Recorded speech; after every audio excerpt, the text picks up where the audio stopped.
आत्मा को मेरा नमस्कार। गुरुजी आपका प्रश्न है। हमारे प्रश्न ये था कि आजकल जब भी हम YouTube खोलते हैं तो सबके सामने आचार्य प्रसाद जी का दिखाया जाता है।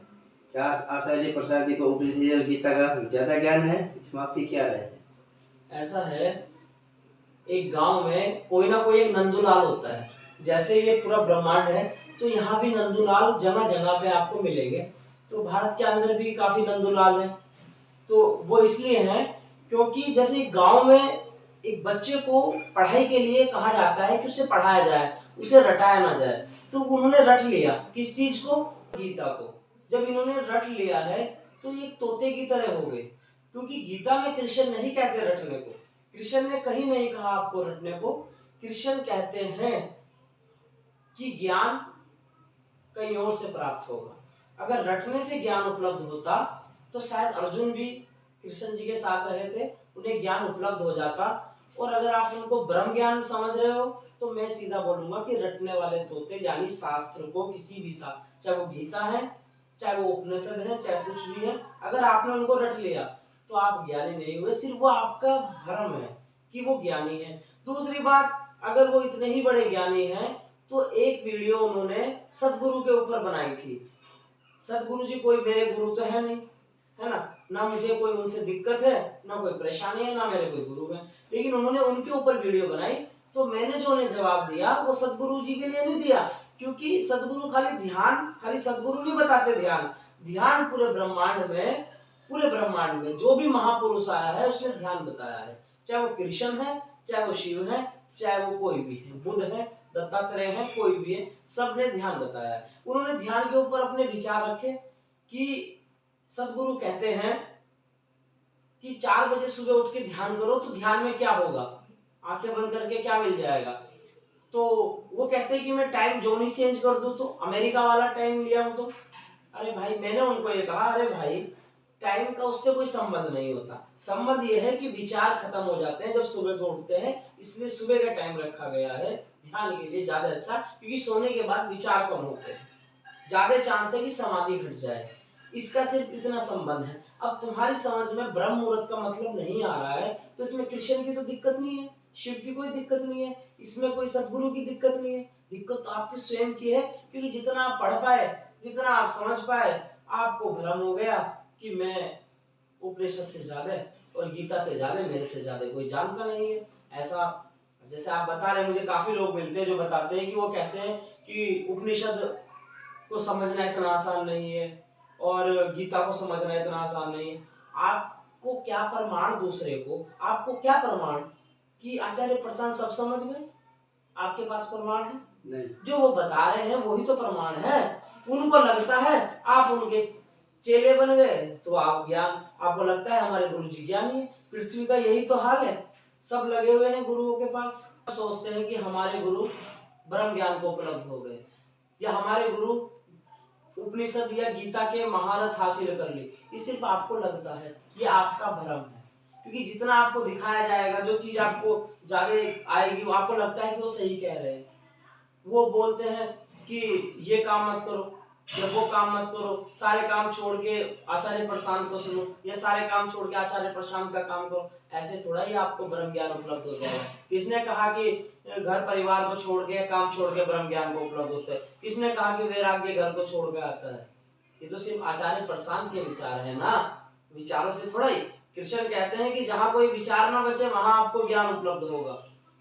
ध्यान में समाधि तक कृष्ण ने बताई है। तो ये कहां गीता आपको समझ पाए? जो ध्यान की अवहेलना कर रहे हैं, ध्यान को गलत बता रहे हैं, कल की नई वीडियो बना देंगे कि मैं तो ध्यान पे कभी गलत बोला ही नहीं। तो ये तो साक्षात सीधी सी बात है, इन लोगों का चलता है बिजनेस, इसको बोला जाता है बिजनेस। क्योंकि खुद उनको भी पता होगा, अपने अंदर अगर झांक के देखेंगे तो उनको भी पता होगा कि कहाँ पे है। सिर्फ किताब पढ़ लेना, कृष्ण ने सिर्फ ये नहीं कहा कि गीता को पढ़ लेना। कृष्ण ने नहीं लिखा गीता में कि जो मुझे मेरी गीता पढ़ लेगा या मेरे जो विचार, जो मैंने उपदेश दिए हैं उनको पढ़ के ज्ञान उपलब्ध हो जाता, तो अर्जुन हो जाते। और उसके बाद आपके ही आचार्य प्रशांत जी ने हमारी वीडियो डिलीट मार दी, जिसमें उनका अधूरा ज्ञान करके मैंने बताया, उस पे इन्होंने स्टैग लगवा के वो वीडियो ही यूट्यूब से हटवा दी। तो इतना दम है जो सब पे वीडियो बनाते हैं, तो दम था तो हमारी उस बात को काटते, गलत साबित करते हमें आप हमें गलत साबित करते उसमें। तो कहां से आप उनके चक्कर में पड़ गए, कहां से आप उनके चक्कर में पड़ गए?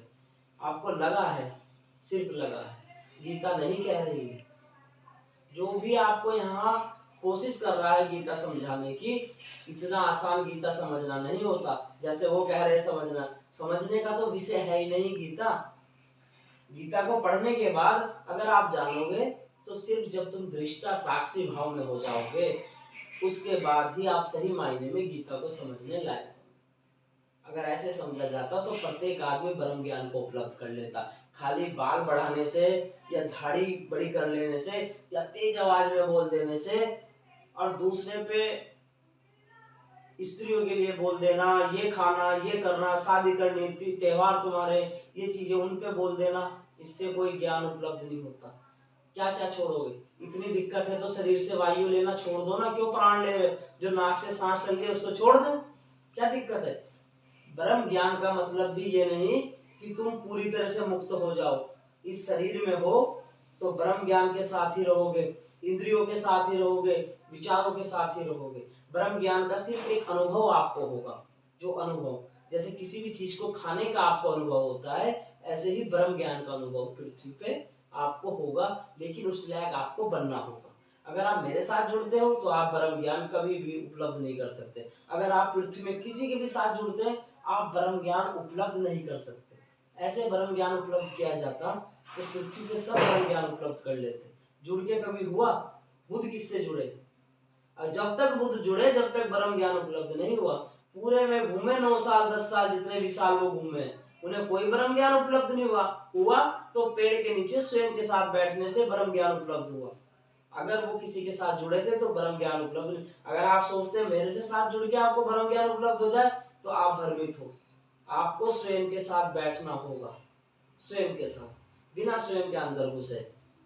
जिसको विचारों का कुछ पता नहीं, जिनको यही नहीं पता सुबह को उठ के होता क्या है, ध्यान पे जो टिप्पणी कर रहे हैं, कम से कम गीता दोबारा जाके पढ़े।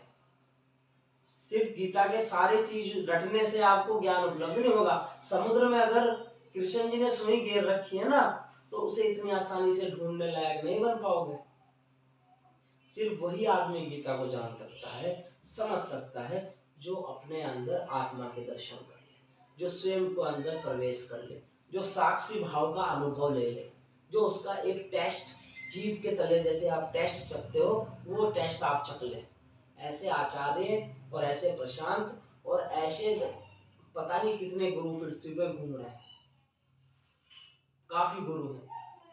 आधों का तो यही नहीं पता कि समाधि का नाम लेके कि वो समाधि में है भी, कि पहले भी समाधि में थे कि नहीं, और अब भी समाधि में है कि नहीं। सिर्फ बताया जा रहा है अनुयायियों के द्वारा। जिनको समाधि में है तो तुम्हें उनकी समाधि से क्या मतलब? पहले आप स्वयं के साथ उसे ज्ञान को उपलब्ध करें। ब्रह्म ज्ञान आपके अंदर ही उपलब्ध होगा।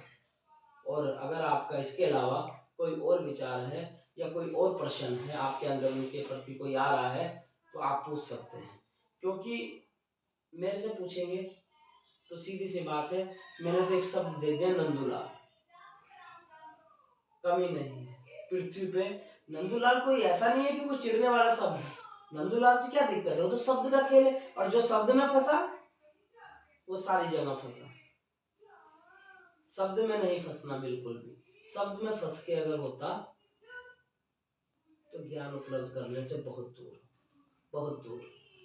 अगर उनमें दम था तो मेरी बात का जवाब देते, स्ट्राइक न लगवाते जो स्ट्राइक उन्होंने वीडियो पे लगाई है। इससे सिद्ध होता है कि सब चल रहा है, खेल चल रहा है, सबका बिजनेस चल रहा है। सीधी सी बात है। जिसको ब्रह्म ज्ञान लेना होता है और देना होता है, देने वाला सिर्फ बांटता है। उसे कोई मतलब नहीं है कि मेरा शिष्य क्या है। वो शिष्य को एक ही बात करेगा, भैया मेरे पास आओ चाहे मत आओ,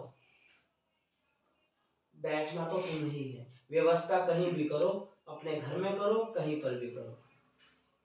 और बाकी कोई प्रश्न है आपका इसके अलावा तो मेरे से पूछे।